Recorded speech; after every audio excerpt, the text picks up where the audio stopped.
Hey guys, my name is Akshi, welcome to TechnoAkshy, and today in this video I'm going to be talking about the PS5 because in the last couple of days a lot of leaks and rumours have been coming out about when it will be coming out, what the release date would be, how much it's going to cost, and what will be some of the exclusive games for it.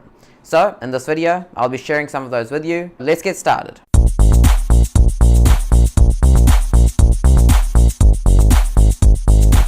So I was going through this article on usgamer.net, and according to this, it says that the PS5 release date could be as soon as 2020.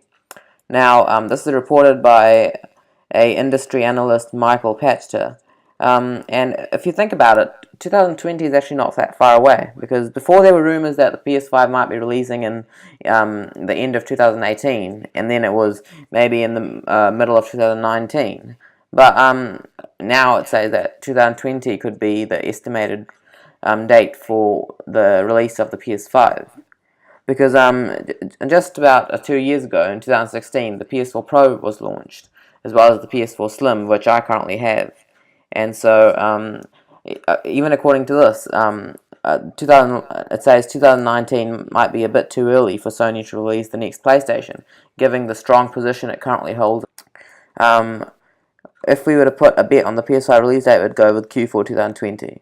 So basically, for the release date, I think the best guess we would have at the moment would be that the PlayStation 5 would be releasing in 2020. Now, the original PS4 was released in 2013, and so if you look at the yearly cycle, I think when the PS3 was launched, it took about PS3 was launched in 2006 or 2007.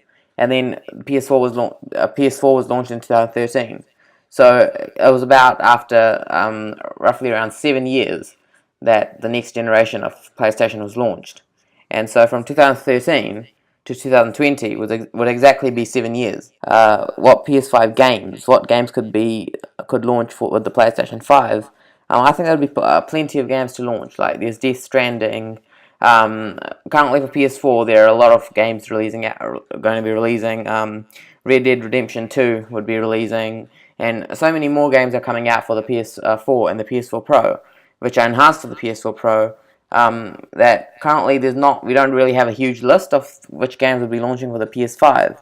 But what I do know is that maybe in a few years' time, when games get a lot more heavy and require a lot more power, those will be the games that would be launched with the PS5. Which, according to this, as for Death Stranding, it's fairly obvious that Kojima Productions is being allowed to take as much time as it needs for the upcoming game. So maybe Death Stranding would be launching for the PS5. What other game developers could potentially be featured near the launch of the PlayStation 5? Considering the average 3-year development cycle of current games, a sequel to Horizon Zero Dawn is not only a given at this point. Okay.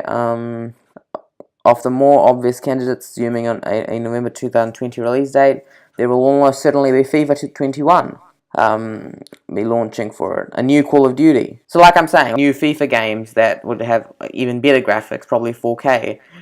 Call of Duty, new Call of Duty games, Battlefield, a Lego.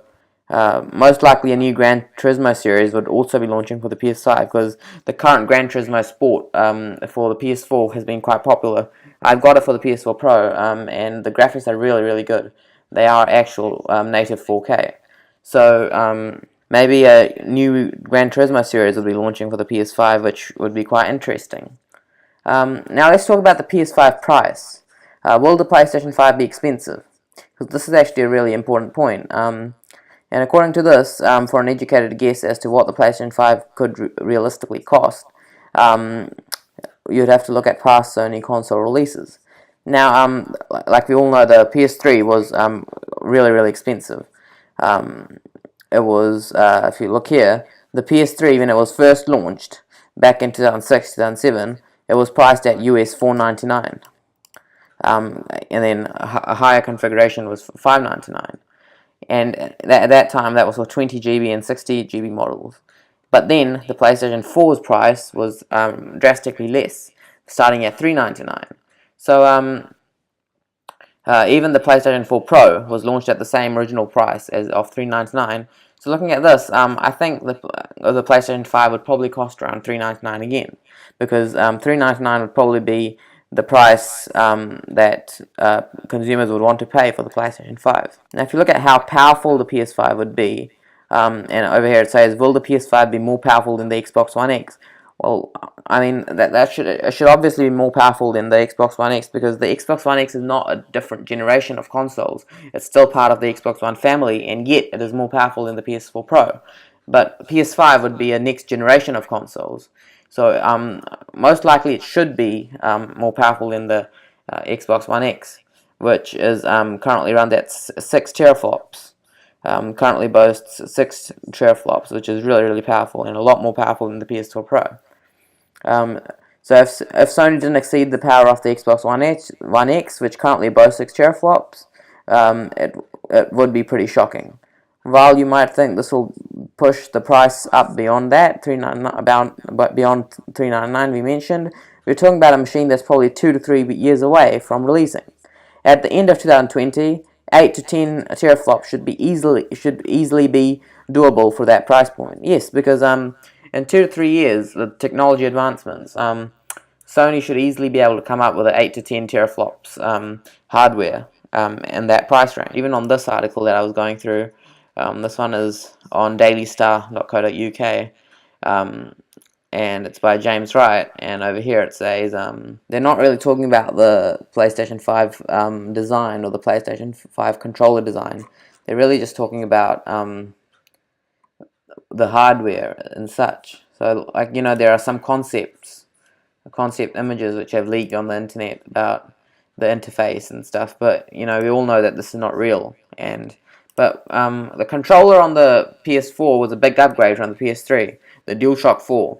So in DualShock 5, we might have a similar design, but like maybe the LED lighting would be improved, or it'll be might be a bit nicer to feel. Currently, the Xbox One X controller feels a lot more premium than the PS4 controller, in my opinion. So there should be improvements in the so the PS4 controller was a lot more improved from the PS3 controller. There were a lot of improvements with the DualShock 4 with the LED light that the PS3 controller didn't have, and it was a lot nicer to feel as well. It had a heft to it. But currently with the Xbox One X controller, the Xbox One X controller feels a lot more premium than even the PS4 controller. So there should be more improvements on the PS5 controller. The DualShock 5, we should see better design maybe, and more comfortable to hold, or it should feel more premium, just like the Xbox One X controller does. So that should be that for the controller. And the PS5 design, there's not much talk about it currently as of now. I mean, there are some concepts of the PS5, concept designs, and the concept designs of the controller. 4K resolution, 120 FPS. That would be really cool to have. But then again, these are just concepts, so nothing's real at the moment. But that's all we have at the moment. So yeah, that was it for the PS5 leaks and rumors. So guys, that was it for this video, and if you like this video, please don't forget to give it a big thumbs up and subscribe to the channel if you haven't already. And if you would like to see more of these leaks and rumors videos on the channel, then please let me know in the comments below. And if you subscribe, that really means a lot, and I will see you in my next one.